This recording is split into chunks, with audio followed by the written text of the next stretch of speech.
के तैयारी करने लगे घर आकर अक्रूर के वृंदावन में उस तरफ पहुंचा केशी सूर।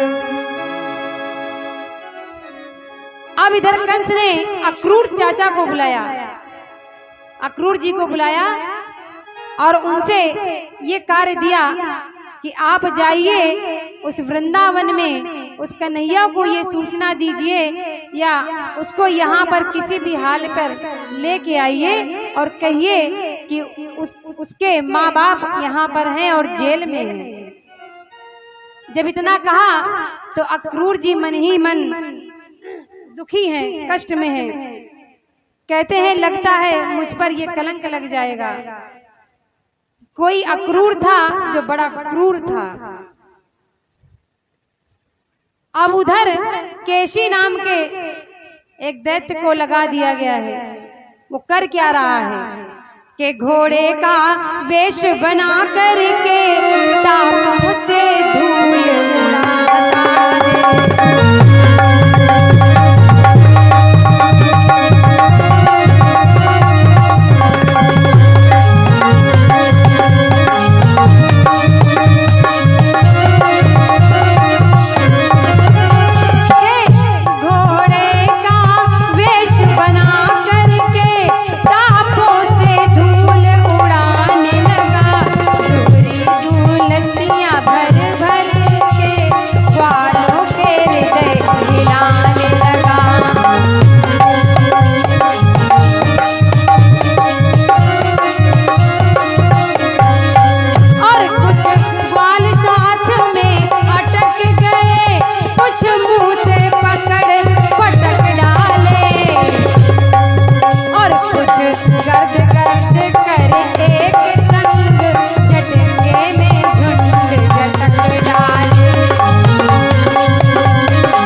ग्वाल भिड़ गए उस घोड़े से।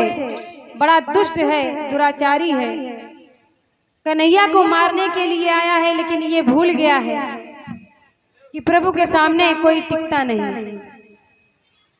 कि कुछ ग्वालों ने पहुंच श्री कृष्ण से पुकार कि पैर पकड़ प्रभु ने कहा केशी से ललकार।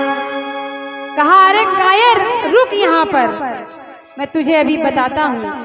ये जो वेश बदल कर आया है मेरे सामने, तेरा सारा ये छल छन ये सब मैं अभी 1 मिनट में छल छंद दूर करता हूँ। और प्रभु ने उसके पैर पकड़कर पटक दिए, वो उसी जगह स्वाहा हो गया। बोलिए राधा माधव की। अब उसके बाद ये 51 मुद्राएं प्रभु के चरणों में हैं। आदरणीय श्री अशोक यादव जी जो मौजमपुर के हैं, 101 मुद्राएं आदरणीय श्री मान सिंह जो मौजमपुर के हैं, पोस्टमैन है ये। और 101 पत्र मुद्राएं आदरणीय श्री इंद्रपाल, ये भी मौजमपुर के ही हैं। प्रभु सभी को अपनी शरण दे, अपनी श्रद्धा उन पर बनाए रखे। अब इतना हुआ ही था, एक राक्षस को मार पाए थे, तभी वहां पर व्योमासुर आ गया। और व्योमासुर के आते ही वहां थोड़ा उथल पुथल हो गया। प्रभु ने उसे 1 मिनट में पकड़ के चुटकियों में मसल डाला और उसका भी कल्याण कर दिया। कि मथुरा से अक्रूर जब रथ पर हुए सवार, के मार्ग में उठने लगे उन्हें अनेक विचार। अक्रूर जी बड़ा कष्ट में है, सोच रहे हैं कि काहे ऐसा कार्य मुझे इस कंस ने दिया है। मैं कैसे उन छोटे छोटे बालकों को लाकर यहाँ पर छोड़ दूं, और कंस के पास तो ऐसे ऐसे दुराचारी राक्षस हैं, ऐसे ऐसे योद्धा हैं जो जरा देर में उन लालों को खत्म कर देंगे। अक्रूर सोचते जा रहे हैं, परेशान हैं। उनके आंखों के सामने ये समझिए कि एक अंधकार सा छाया है। परेशान से चले जा रहे हैं, सोच रहे हैं कि मैं क्या करूं क्या ना करूं, मैं जाऊं कि ना जाऊं उन बालकों को लेने के लिए। के हो गए पुराकृत पुण्य उदय, क्या पता कौन से जीवन के।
कन्हैया का नाम लिया है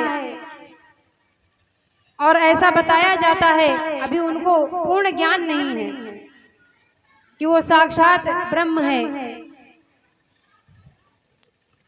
और शायद कोई मेरे पुण्य उदय हुए हैं, तरह तरह के प्रश्न उनके मन में चल रहे हैं। ये 101 पत्र मुद्राएं प्रभु के चरणों में हैं। आदरणीय श्री डॉक्टर विद्याराम जी,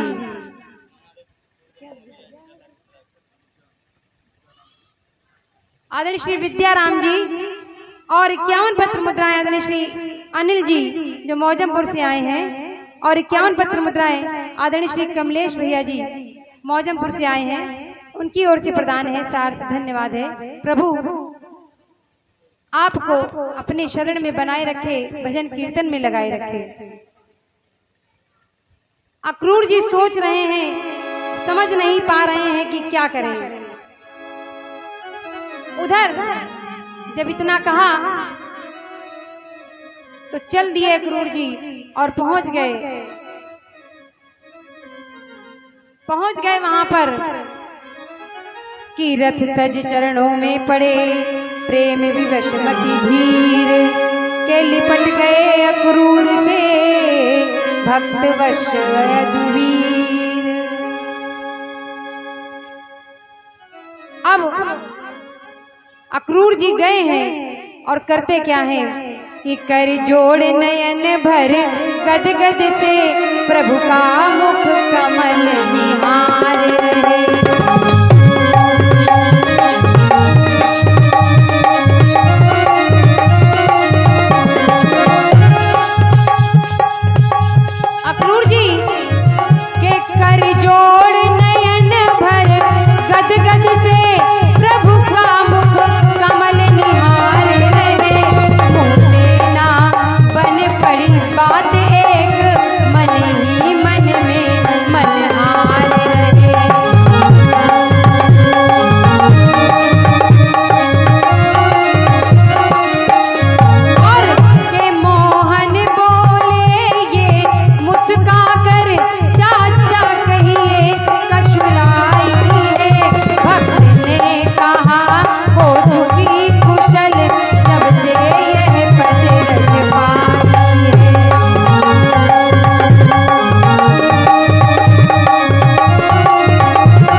वहां पर अक्रूर जी मिलते हैं और मन ही मन सोच रहे हैं कि क्या किया जाए क्या ना किया जाए। कन्हैया की ओर निहारते हैं और हृदय से लगा लेते हैं, सोचते हैं कि इन छोटे छोटे बालकों को मैं कैसे कंस के पास छोड़ दूं। इधर नंद बाबा आते हैं, पूछते हैं, हाल चाल पूछते हैं, कहते हैं कि कैसे हो भैया। और कैसे आना हुआ, सारी बात अक्रूर जी बताते हैं कि बोले अक्रूर खबर लाना भैया कर्तव्य हमारा है।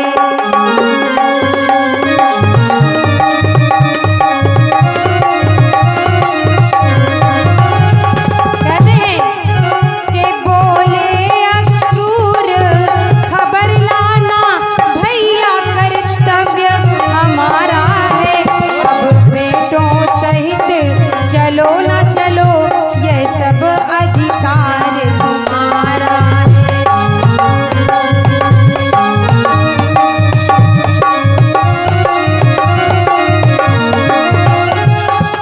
और के कुछ छल है या प्रेम मात्र है ये जाहिर मुझे विचार नहीं, संभव है कुछ धोखा ही हो पर सेवक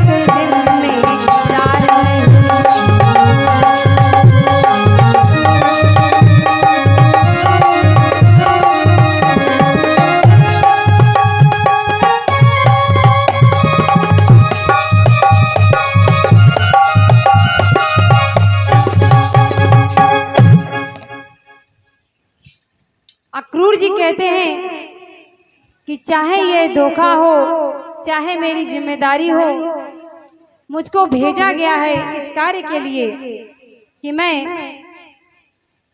आकर आपको सूचना दे दूं और इन लालों को मैं साथ में लेकर जाऊं। 101 मुद्राएं आदरणीय सौम्या यादव मौजमपुर, 101 मुद्राएं अजीत यादव और 51 मुद्राएं जगदीश यादव मौजमपुर। ये अजीत नहीं, ये आदित्य यादव हैं, मौजमपुर से पधारे हैं। उनकी ओर से 51 मुद्राएं हैं प्रभु के चरणों में। प्रभु आपकी सभी मनोकामनाओं को पूर्ण करें। अब वहां से कन्हैया चल दिए हैं। जब अक्रूर जी लेकर चल दिए हैं उनको, तो देखिए वहां का माहौल क्या है। वहां का माहौल ऐसा है कि सारी गोपिकाएं परेशान हैं, सब रो रहे हैं। मैया यशोदा लेट गई। मैया यशोदा कहती हैं कि मैं अपने लाल को नहीं जाने दूंगी। गोपिकाएं कहती हैं कि मैं अपने कन्हैया को नहीं जाने दूंगी। परेशान हैं सब, विरह वेदना में रो रही हैं, सबकी आंखों में आंसू हैं। ग्वाल बाल वृक्ष पेड़ और जितना भी वहां का ब्रजमंडल है सब कष्ट में है कि कन्हैया हमें छोड़कर जा रहे हैं। सबको कन्हैया समझा समझा के हारे हैं, सबको बता रहे हैं कि मैं आ जाऊंगा, मैं शीघ्र अतिशीघ्र आ जाऊंगा। अक्रूर जी जब लेकर चल दिए, रथ को आगे बढ़ाया तो मैया मूर्छा खाकर गिर पड़ी। मूर्छा खाकर गिर पड़ी, उनको उठाया गया, बताया गया। कहते हैं कि हे मैया परेशान मत हो, मैं जल्दी आ जाऊंगा।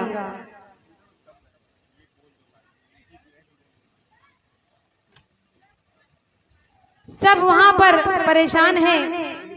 ये कुछ पंक्तियां हैं, मुझे इसका रेहान नहीं मालूम है, लेकिन हमारे दादाजी ने कहा है कि उस समय वहां पर विरह वेदना में जो हाल है तो ऐसा है कि जादिन मन पंछी उड़ गई है, तादिन तेरे तन तरुवर के सबे पात झर गई है।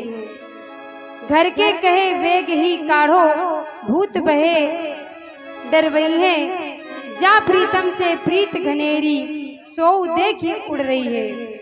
कहाँ वह ताल कहाँ वह शोभा, देखत धूर उड़ई है, सूरदास प्रभु भगवंत भजन, बिन बार बार पछतई है। सब कह रहे हैं कि कन्हैया चले गए तो ये मन का पंछी भी उड़ जाएगा। ये मन का पंछी चला जाएगा, जो हंसते खेलते थे, जो सदा मगन रहते थे, सदा नाचा करते थे। कन्हैया के जाने पर सब रोएंगे, सब चीखेंगे, चिल्लाएंगे। मैया बेसुध होकर गिर गई थी, उन्हें उठाया गया। लल्ला समझा रहे हैं कि हे मैया परेशान ना हो, मैं जो करने जा रहा हूँ और जिस लिए जा रहा हूँ उसका तुम्हें पता लग जाएगा कि मैं किस लिए वहां जा रहा हूँ। कि माता के छूकर चरण बैठे रथ पर आन, वहीं दौड़कर सामने खड़ी हुई ब्रजवान। सब पूरा गांव उनके पास खड़ा हो गया और रोकने लगा, कहने लगे हे प्राणाधार, गोपिकाएं रो रही हैं, हे ब्रज के मल्लाह, जिनके दर्शन के लिए हम लोग भागे घूमते हैं, परेशान घूमते हैं, आज तुम मुझको छोड़ कर जा रहे हो, ऐसा मत करो कन्हैया, ऐसा मत करो। छटपटा कर सब कह रहे हैं। और इतना कहने के बाद अक्रूर जी चल दिए रथ को लेकर। सबको कन्हैया ने समझाया कि मैं आ जाऊंगा, मैं आ जाऊंगा, लेकिन कन्हैया लौट कर फिर नहीं आते हैं। जब समय हो जाता है तो गोपिकाएं कहती भी हैं कि आज गए कल गए, अब आएंगे परसों, कहकर गए परसों और फिर ना आए लौट के, जब बीत गए दिन बरसों।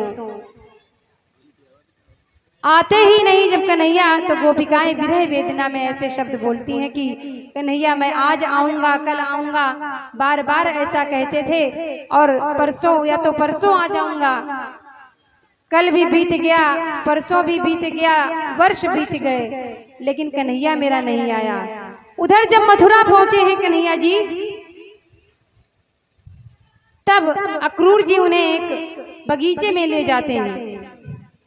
कि मथुरा जी के निकट जब पहुंचे श्री गोपाल, एक बगीचे में वहीं दिए पड़ाव डाल। वहां पर पड़ाव डाल दिया और कहा कन्हैया से अक्रूर जी ने कि मैं थोड़ा स्नान करूंगा, मैं स्नान करूंगा। कन्हैया बोले ठीक है चाचा, आप स्नान करिए, मैं तब तक यहीं पर रुकता हूं। कन्हैया जी से इतना विदा लेकर अक्रूर जी स्नान करने जाते हैं। अब उनके मन में तो ये था कि ये छोटे छोटे बालक हैं और कंस के कार्य ऐसे नहीं हैं जो इन्हें छोड़ दे। अक्रूर जी स्नान कर रहे हैं, अंदर जा रहे हैं, आंख को बंद करके जब डुबकी लगाते हैं तो देखते हैं कि नीचे भी कन्हैया, पानी के अंदर कन्हैया और पानी के ऊपर सामने बगीचे में भी कन्हैया। फिर डुबकी लगाते हैं तो देखते हैं फिर वही लीला कि उसके अंदर भी कन्हैया, और जब बाहर आते हैं तो सामने प्रभु फिर खड़े मिलते हैं। कहते हैं कि जिसको भक्ति चाहिए वो यमुना तीर साधना करे, और जिसको मुक्ति चाहिए वो गंगा जी के किनारे जाकर पूजन करे। मुक्ति के लिए गंगा मैया है और भक्ति के लिए यमुना मैया। इसीलिए सारी लीलाएं कन्हैया जी की भक्ति से ही जुड़ी थी और वो सब यमुना जी के किनारे हुए। अब अक्रूर जी का भ्रम टूटता है और वो जान जाते हैं कि ये कोई साधारण नहीं, ये तो साक्षात ब्रह्म है, और जाकर उनके चरणों में गिर पड़ते हैं, कन्हैया के चरणों में गिर पड़ते हैं। कहते हैं कि हे ईश्वर, हे जगदाधार, मैंने आपको पहचाना नहीं, लेकिन अब मुझे विश्वास है कि कंस आपका कुछ नहीं कर सकता। के विदा किया क्रूर को यूं प्रभु ने समझाए, फिर भोजन कर नंद के लगे दबाने पाए। इधर नंद बाबा भी साथ में गए थे और कन्हैया उनके पैर दाब रहे हैं। देखिए कितना अच्छा सुंदर सा दृश्य है कि जो ब्रह्म है, जो ईश्वर है, वो नंद बाबा के पैर दाब रहे हैं। बैठे हैं, बड़े प्यार से पूछ रहे हैं मोहन कि हे बाबा, ये कैसा देश है, कैसा क्या है, कंस ने क्यों बुलवाया है, ये सारी बातें प्रेम वश पूछ रहे हैं कि नयन तृप्त करते चले आगे नंद कुमार। तब तक आया सामने धोबी एक गंवार। ये सब कहते हुए कि हे बाबा, ये कैसा क्या है, कैसा क्या है, अब हम चलते हैं, देखते हैं कि कंस मामा ने क्यों बुलाया है, मुझे क्यों बुलाया है। और जा रहे हैं। फिर उनके दिमाग में ये आता है कि राजा कंस जो है वो राजा है और हम लोग ग्वाले हैं। इस ग्वाल बाल के जो हम कपड़े पहने हैं, पता नहीं वो क्या समझे, क्या सोचे और हम लोगों को भगा दे। अब सामने एक धोबी वस्त्र धोने वाला, वो कपड़ों को, जो राजसी कपड़े, कंस के दरबार का धोबी था, वो राजसी कपड़े धोया करता था। सारे राजसी कपड़ों को देखकर कन्हैया जी उस धोबी से कहते हैं कि इसमें से कुछ वस्त्र मुझे दे दो, इसमें से कुछ वस्त्र मुझे दे दो, मैं पहनना चाहता हूँ, क्योंकि मामा कंस ने यहाँ पर बुलाया है तो अपनी इस छवि को मैं सुधार लूं। जब मामा ने बुलाया है तो मैं वैसा ही बनकर जाऊं, क्योंकि मामा मेरा राजा है और राजा के भांजे कम से कम वैसे ही दिखने चाहिए। ये वही धोबी है, मैं बता दूं आपको, ये वही धोबी है जो त्रेता युग में जिसने सीता मैया का अपमान किया था। ये वही धोबी है जिसने त्रेता युग में सीता मैया का अपमान किया था। और वो कैसे, एक बार जब सीता मैया का धोबी ने अपमान किया, तब प्रभु साकेत धाम पहुंचे। अपनी लीला, प्रभु राम अपनी लीला खत्म करके जब साकेत धाम गए तो जो उनकी लीला में शामिल थे सबको लिए गए साकेत धाम। लेकिन भगवान राम ने उस धोबी का हाथ स्वयं पकड़ रखा है। सब लोग देख रहे हैं, कह रहे हैं कि पता नहीं प्रभु को क्या हो गया है, ऐसे नीच का हाथ पकड़े हैं जिसने मैया सीता का अपमान किया था, उन पर लांछन लगाया था, पता नहीं प्रभु राम को क्या हो गया है। साकेत धाम जाते हैं तो लोग जो उनके साथ गए थे वो सब मना कर देते हैं कि प्रभु ऐसा करिए, इस नीच को, पापी को यहाँ पर मत लाइए। तो प्रभु शिवजी के दरबार में जाते हैं, वहां भी उनके गण रोक देते हैं, कहते हैं ना, इसका यहाँ पर ठिकाना नहीं, जो नारी का अपमान करे, नारी पर लांछन लगाए, उसका यहाँ ठिकाना नहीं। बैकुंठ धाम जाते हैं उस धोबी को लेकर, वहां भी सब मना कर देते हैं, प्रभु खुद मना कर देते कि ना, ऐसे नीच का यहाँ पर ठिकाना नहीं। तब प्रभु राम ने उसकी ओर देखा और कहा, देख तेरा कहीं ठिकाना नहीं है। उसके लिए एक अलग धाम बना दिया कि जा तू यहाँ पर रहे, क्योंकि कहावत भी कही गई है कि धोबी का कुत्ता घर का ना घाट का। उसकी ये दशा है कि ना इधर का रहा ना उधर का, क्योंकि उसने नारी का अपमान किया था।